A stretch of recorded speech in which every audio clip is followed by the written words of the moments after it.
மேகம் போன்ற இத்தனை திரளான சாட்சிகள் நம்மை சூழ்ந்து கொண்டிருக்க, பாரமான யாவற்றையும் நம்மை சுற்றி நெருங்கி நிற்கிற பாவத்தையும் தள்ளிவிட்டு விசுவாசத்தை துவக்குகிறவரும் முடிக்கிறவருமாய் இருக்கிற இயேசுவை நோக்கி நமக்கு நியமித்திருக்கிற ஓட்டத்தில் பொறுமையோட ஓடக்கடவோம். எந்த சமயத்திலும் சகல விதமான வேண்டுதலோடும் விண்ணப்பத்தோடும் ஆவியினாலே ஜெபம் பண்ணுங்கள்.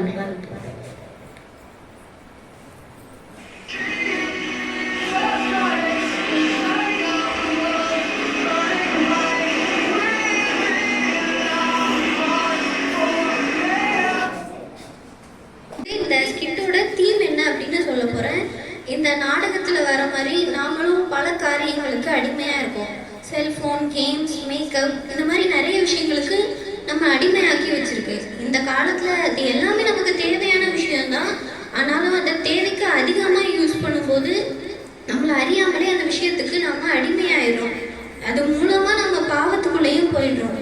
நம்ம இந்த காலத்துல அதிகமா தேடுற எந்த விஷயமும் அந்த விஷயத்துல இருந்து நம்மளை காப்பாத்தாது. அதனால நம்ம யாருமே தெரியாதுன்னு செய்யற எல்லா விஷயமும் கடவுளுக்கு தெரியும். ஒரு வசனம் என்ன சொல்லுது அப்படின்னா, ஒருவன் நன்மை செய்ய அறிந்தவனாயிருந்தும் அதை அவன் செய்யாமல் போனால் அது பாவமாய் இருக்கும் அப்படின்னு வசனம் சொல்லுது. ஸோ இனிமேலாச்சும் நம்ம எல்லாரும் பாவமான வாழ்க்கையை வாழாம நல்லவங்களா வாழ ட்ரை பண்ணணும்.